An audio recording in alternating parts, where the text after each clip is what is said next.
What is up, folks? Welcome back to the YouTube channel. Today we're talking about what makes a great party. At the weekend, I played at Fabric London. You may have seen it on social media if you watch this in real time. It was hands down the best show I've ever played. I had the fortunate opportunity of playing for 6 hours. I did 6 hours. I started a bit early. I was meant to start at 12 and I started about 11:30, and we had a few one more tunes that went on to about 5:30. And it got me thinking, what does make a great party? And there's many factors, some from the promoter side, then some from the club, some from the crowd, and some from the DJ. And I've categorized this into 4 things: the sound, the music, the hospitality, and the crowd. So I'm going to talk about all 4 of these. This isn't planned, this video. This is something I've just been thinking about. I wrote a post on LinkedIn touching on this, and if you nail these 4 things, then you're going to have a great party. But they all lie in the responsibility of different stakeholders, I guess, within the rave. So first, we've got the sound. This is probably the most obvious one, really. If the sound's not good, everything else collapses a bit. But I'm speaking specifically from a DJ standpoint in terms of the booth monitors. If the booth doesn't sound good, then, you know, records that you're playing won't kind of sound the same in your booth as the dance floor. So the way you're experiencing the music is not the same out there. You can get things where it's too bassy.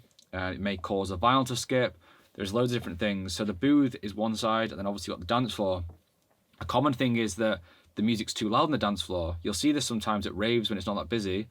The music gets cranked, and then people don't stand at the front because it hurts their ears. So you've also got the volume being right, and you need to get the overall EQ of the sound right, the quality, and it's really on for the DJ to be comfortable playing and the crowd to feel like, you know, this is enjoyable to listen to.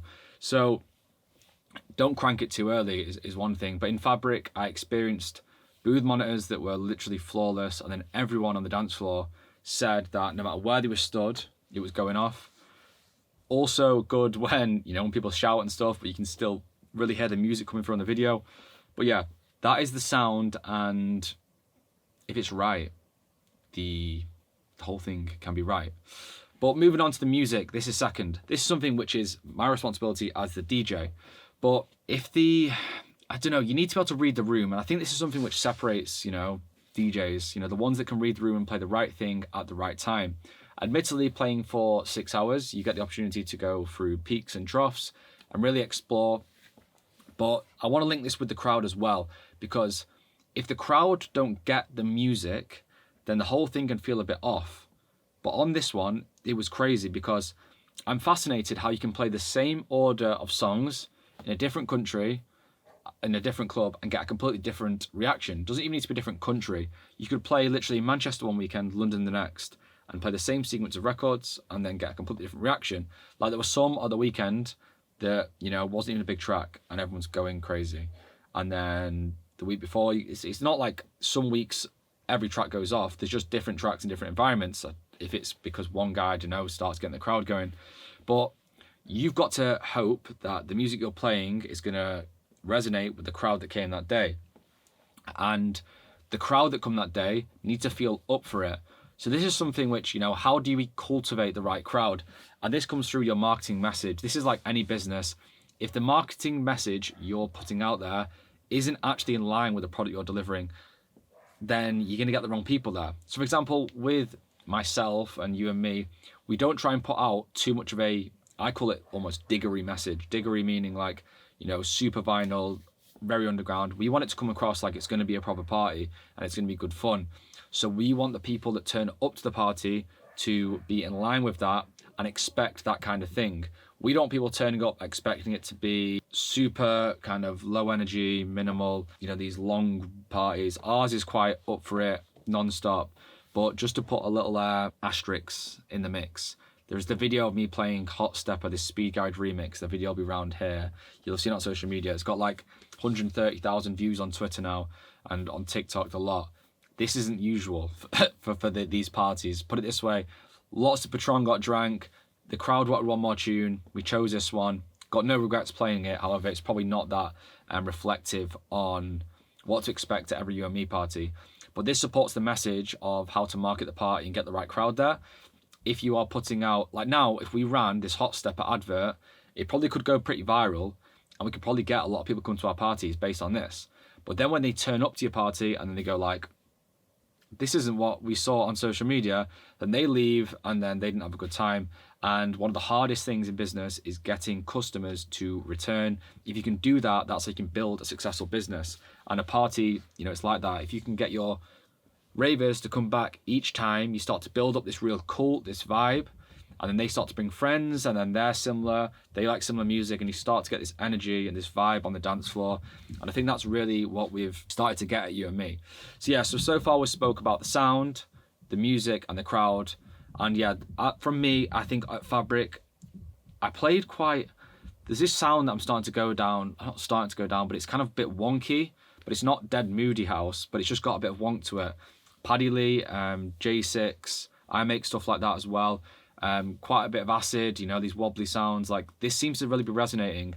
I don't know, but maybe the sound is going to really come through, you know, because the organ's definitely getting pushed out a bit. I know everyone's playing speed garage now, and I've played quite a few speed garage tracks.